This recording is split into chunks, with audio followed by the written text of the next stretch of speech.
Hi, Joni here.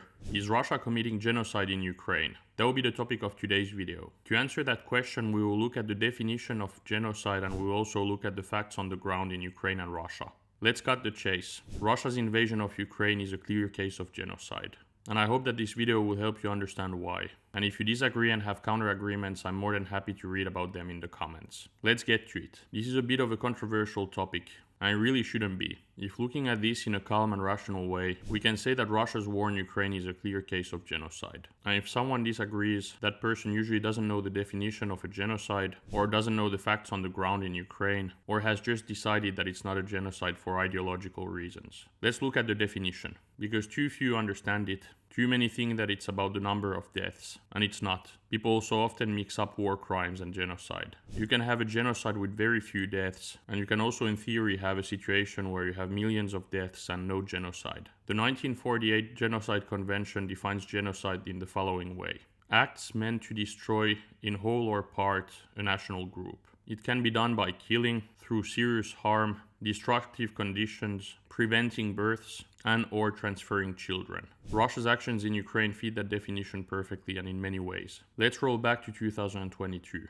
Before launching the invasion, Putin gave a speech on Russian national television. He did that to justify the so-called special military operation. And in this speech, Putin denied Ukraine's existence, called Ukraine a mistake, and claimed Ukrainian statehood, identity and history are fake. Basically said that Ukrainians are Russians. This is clear genocidal rhetoric.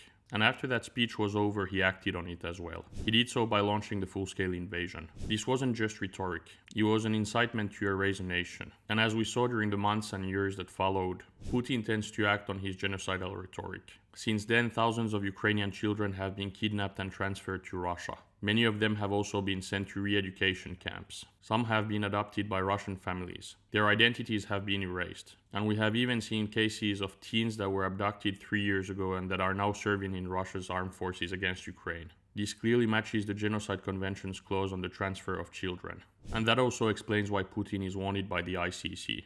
And they're not only doing that to children. Russia forces Ukrainians in occupied areas to fight against Ukraine. Men are conscripted to fight against their own country. They're not given a choice. Loyalty to Ukraine is forbidden. This clearly violates international law and targets national identity. An ethnic cleansing is underway in Ukraine. Ukrainians in occupied areas are forced to take Russian passports to access some public services. Ukrainian culture is suppressed. Ukrainian language is banned. Schools are Russified. And the same applies to the media and religion. Millions have been displaced. This is not just war, it's cultural erasure. Russia constantly claims that Ukraine is banning Russian language, but it's not true. Anyone who has spent time in Ukraine before or during the war knows that it's not true. Many of Ukraine's political and military elite speak Russian. Many of them, or actually most of them, are Russian speakers. And many Ukrainian soldiers still speak Russian while fighting against Russia, while defending their country. Russia, on the other side, actually bans Ukrainian language in occupied areas. It removes it from schools, online Ukrainian lessons are banned, Ukrainian books are destroyed,